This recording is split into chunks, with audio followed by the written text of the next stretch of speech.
आज का जो क्लास है वो अकाउंटिंग टर्मिनोलॉजी के बारे में है। वो देखिए क्या कहता है, करंट लाइबिलिटीज से क्या मुराद है। तो the liabilities which are payable within 1 year or less than 1 year are called current liabilities और शॉर्ट टर्म लाइबिलिटीज। वो लाइबिलिटी जो हम 1 साल में अदा करते हैं या 1 साल से कम टाइम में हम अदा करते हैं, तो उन लाइबिलिटीज़ को कहते हैं शॉर्ट टर्म लाइबिलिटीज़ या करंट लाइबिलिटीज़। फॉर एग्जांपल, हम 1 हफ्ते बाद अदा करेंगे, हम 1 महीने बाद अदा करेंगे, हम 6 महीने बाद अदा करेंगे, या मैक्सिमम हम 1 साल में अदा करेंगे, तो वो लाइबिलिटीज़ क्या है, करंट लाइबिलिटीज़ है। मिसाल के तौर पर अकाउंट्स पेबल है, बिल्स पेबल है, बैंक ओवरड्राफ्ट है, शॉर्ट टर्म लोन है, एक्रूड एक्सपेंसिव है, तो ये क्या है, ये करंट लाइबिलिटीज़ है। इसके बाद है, कहता है लॉन्ग नॉन करंट लाइबिलिटीज़ या लॉन्ग टर्म लाइबिलिटीज़। तो क्या कहता है, the liabilities which are payable in more than 1 years are called non current liability.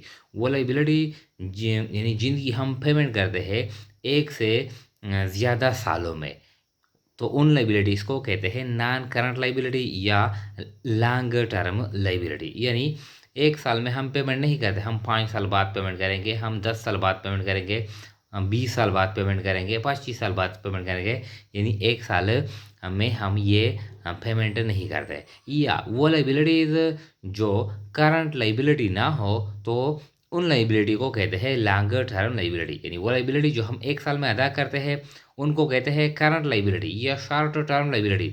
अब इन लाइबिलिटी के अलावा जो भी लाइबिलिटीज है, हम 2 साल बाद पेमेंट करेंगे, 4 साल बाद पेमेंट करेंगे, 5 साल बाद पेमेंट करेंगे, 10 साल बाद पेमेंट करेंगे, वो लाइबिलिटी क्या है, वो नॉन करंट लाइबिलिटी या लॉन्ग टर्म लाइबिलिटीज। तो क्या कहता है, for example long term bank loan, हमने बैंक से कर्ज लिया है यानी 15 साल तक, तो ये क्या है, ये लॉन्ग टर्म लाइबिलिटी है। मोर्टगेज लोन है, डिबेंचर है, ये सारे के सारे क्या है, ये लॉन्ग टर्म लाइबिलिटीज़ है।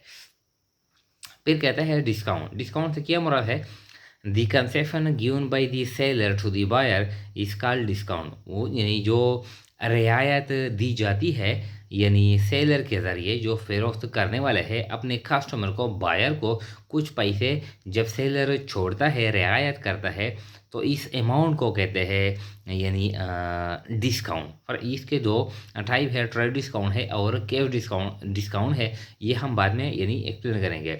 फॉर एग्जाम्पल, एक एग्जाम्पल है, the market price of an item, कोई चीज़ है, इसकी जो मार्केट प्राइस है यानी 500 रुपये है, एंड यू चार्ज ओनली 460, और आप 460 रुपये यानी आप वसूल करते हैं 40 रुपये आप क्या करते हैं, यानी वापस देते हैं, रियायत करते हैं, तो ये 40 रुपये की है, इसको कहते हैं डिस्काउंट।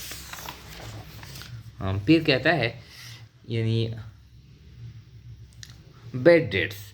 तो बेड डेट्स से क्या मुराद है, irrecoverable debts are called bad debts or uncollectable debts, it is loss for the business. यानी वो डेट से मुराद है कर्ज है जो इर्रिकवरेबल हो, यानी हम वसूल ना कर सके, यानी कोई भी वजह हो, यानी हमारे पैसे है किसी दूसरे शख्स के पास हो, दूसरे इदारे के पास हो। फॉर एग्जाम्पल, अब शख्स क्या हो गया, यानी दिवालिया हो गया, पागल हो गया, या वफात पा गया, या दूसरे मुल्क में चला गया, या उसने जवाब कर दिया, तो क्या है, यानी हम पैसे, अपने पैसे हम वसूल नहीं कर सकते, इर्रिकवरेबल है, हम यानी वसूल करने के काबिल नहीं है। तो इस डेट को कहते हैं, कर्जे को कहते हैं बेड डेट्स। ये बिजनेस के लिए है, ये लॉस है। प्रोविजन फॉर बेड डेट्स, इससे क्या मुराद है, तो amount set aside in advance हो, वो अमाउंट जो हम एडवांस में रखते हैं to cover the future loss of bad debts is called provision for bad debt. वो अमाउंट जो हम रखते हैं एडवांस में किस मकसद के लिए, to cover the future loss of bad debts, ताकि मुस्तकबिल में जब बेड डेट्स के यानी जो लासिस है वो वजूद में आते हैं, तो ये लासिस हम यानी इस अमाउंट से पूरे करेंगे, तो इस अमाउंट को कहते हैं प्रोविजन फॉर बेड डेट्स। इसको कहते हैं अलाउंस फॉर बेड डेट्स भी कहते हैं। यानी वो पैसे जो हम रखते हैं कि जब मुस्तकबिल में यानी कोई यानी पैसे हमको अदा नहीं करता, तो बेड डेट्स यानी बन जाता है, तो वो बेड डेट्स हम पूरे करेंगे किससे, इस अमाउंट से। तो इस पैसे को कहते हैं हम प्रोविजन फॉर बेड डेट्स या अलाउंस फॉर बेड डेट्स। फिर कहता है बेड डेट्स रिकवरी। तो बेड डेट्स रिकवरी से क्या मुराद है, the debts which are return of bad debts, वो कर्जे जो हम एक मरतबा रिकॉर्ड करते हैं। रिटर्न का क्या मतलब है, जो हम रिकॉर्ड करते हैं एक मरतबा बेड डेट्स, वो कर्जे जो एक मरतबा बेड डेट्स बन जाते हैं। इसका ये मतलब है इन 1 ईयर, एक साल में, यानी कोई अदा नहीं करता, यानी इनकार करता है, कोई वफात यानी वफात मर जाता है, कोई दूसरे मुल्क में चला जाता है, कोई दिवालिया हो जाता है वगैरह वगैरह। तो मतलब यह है कि हमारे जो कर्ज है वो बेड डेट्स बन जाते हैं। फिर क्या होता है, एक साल में। एंड आफ्टर सम ईयर, और कुछ सालों के बाद, it is recovered and received, ये हम वसूल करते हैं फ्रॉम कस्टमर से, इस कॉल्ड बेड डेट रिकवरी। तो इसको कहते हैं बेड डेट रिकवरी। मिसाल के तौर पर बेड डेट्स ₹5,000 इन 2015, यानी 2015 में यानी हमारा कर्जा था एक शख्स के पास 5,000। अब वो 2015 में वो बेड डेट्स यानी बन गया वो कर्जा। अब क्या है, रिकवर्ड इन 2019 5,000। अब 2019 में यानी हमने ये शुमार किया था, ये हमने कंसिडर किया था कि ये पैसे यानी उस शख्स ने खा लिए, बेड डेट्स हो गए, नुकसान हो गया। लेकिन 2019 में यानी 4 साल बाद हमने 5,000 रुपये वसूल कर लिए। तो जब बेड डेट्स हम वसूल करते हैं तो उन बेड डेट्स को कहते हैं बेड डेट्स रिकवरी। ये क्या है, ये बिजनेस के लिए यानी अदर इनकम है। फिर कहता है कि एक्रूड एक्सपेंस, ये इसको कहते हैं outstanding expenses. All the expenses, वो तमाम अखराजात विच आर एक्र्ड, जो वजूद में आते हैं, जो हो जाते हैं, बट नॉट येट पेड और कॉल्ड एक्रूड एक्सपेंस, लेकिन अभी तक हम वो अदा नहीं करते, तो उनको कहते हैं एक्रूड एक्सपेंस। वो अखराजात जो हो जाते हैं, वजूद में आते हैं, लेकिन अभी तक हम पेमेंट नहीं करते, तो उन अखराजात को कहते हैं एक्रूड एक्सपेंस या outstanding expense. For example employee salary और ड्यू, एम्प्लॉई की जो सैलरी है वो ड्यू है 12,000 ऑन December 31st 2016। 31 दिसंबर 2016 पे एम्प्लॉई की जो सैलरी है, यानी दिसंबर में एम्प्लॉई ने काम किया है, 31 दिसंबर पे ये ड्यू है, लेकिन हमने पेमेंट नहीं किया है। तो ये अखराजात है, हो गए हैं दिसंबर के महीने में, लेकिन हमने पेमेंट नहीं किया है, तो इन अखराजात को कहते हैं एक्रूड एक्सपेंसेस या आउटस्टैंडिंग एक्सपेंसेस।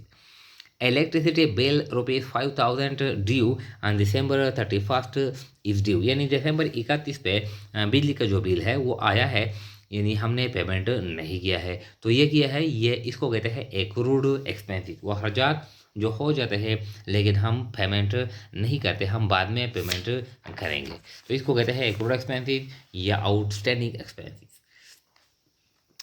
फिर कहता है प्रीपेड एक्सपेंसेस। तो प्रीपेड एक्सपेंसेस से क्या मुराद है, the expenses which are paid in advance, वो अखराजात जो हम एडवांस में पेमेंट करते हैं, वो अखराजात जो एडवांस में अदा किए जाते हैं, but not yet incurred now, लेकिन अभी तक वो अखराजात नहीं हुए हैं, और कॉल्ड प्रीपेड एक्सपेंसेस। वो अखराजात जो हम एडवांस में अदा करते हैं लेकिन अभी तक वो अखराजात नहीं हुए हैं, तो उन अखराजात को कहते हैं प्रीपेड एक्सपेंसेस। ये एसेट है। For example, 3 months shop rent ₹30,000 are paid in advance on December यानी 25th 2019, यानी 25 दिसंबर पे 2019 पे हमने 30,000 रुपये अदा कर लिए।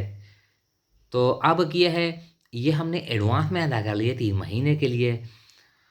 अब 31 दिसंबर पे यानी ये जनवरी के लिए, फरवरी के लिए और मार्च के लिए, 10,000 जनवरी के लिए, 10,000 फरवरी के लिए और 10,000 मार्च के लिए ये पैसे है।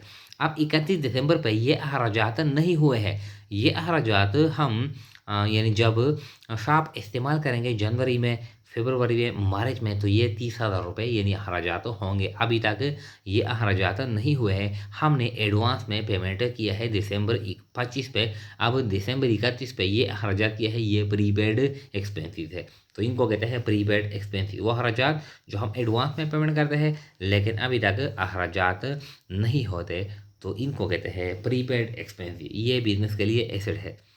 एक्रूड इनकम या outstanding income, the income earned but not yet received is called accrued income. वो इनकम, वो आमदन जो हम कमा लेते हैं लेकिन अभी तक हमने वसूल नहीं किया है, तो उस इनकम को कहते हैं एक्रूड इनकम या आउटस्टैंडिंग इनकम या इनकम रिसीवेबल। मिसाल के तौर पर commission income earn ₹5,000 on December 31st, 2016 but not yet received. हमने यानी कमीशन इनकम हमने यानी कमाया है 31 दिसंबर 2016 पे, लेकिन हमने वसूल नहीं किया है।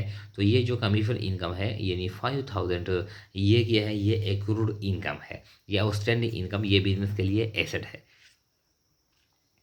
Unearned income, the income received in advance, वो इनकम जो हम एडवांस में वसूल करते हैं, वो इनकम जो एडवांस में वसूल किया जाता है, बट नॉट येट अर्नड, लेकिन अभी तक हम ये नहीं कमा रहे, अभी तक हमने कमाया नहीं है, इस कॉल्ड अनअर्न्ड इनकम। तो इसको कहते हैं अनअर्न्ड इनकम। मिसाल के तौर पर 5 months building rent received from customer ₹50,000 in advance, यानी 5 महीने के लिए हमने किसी को बिल्डिंग किराए पर दिए है। अब हमने 5 महीने के लिए ₹50,000 एडवांस में वसूल कर लिए, एडवांस में।